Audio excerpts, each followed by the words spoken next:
চিংড়ি ভাপা কে কজন খেয়েছো আমি ঠিক জানি না, তবে মাছ ভেজে চিংড়ি ভাপা এর টেস্ট অসাধারণ।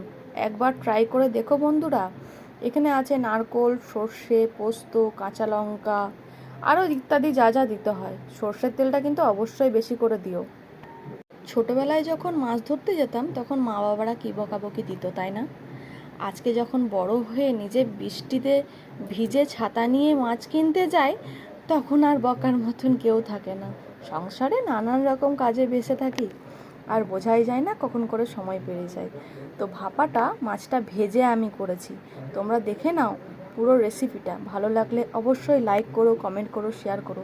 অনেক দিন পর আমি ভিডিও দিলাম, তবে ভিডিওগুলো কেমন হয় কিন্তু কমেন্ট করে কখনো জানাও না। অবশ্যই যেন চেষ্টা করো কমেন্ট করে জানাবার। ভালো লাগলে অবশ্যই টেস্ট করে কিন্তু জানিও কমেন্টে কেমন হয়েছে দিদি।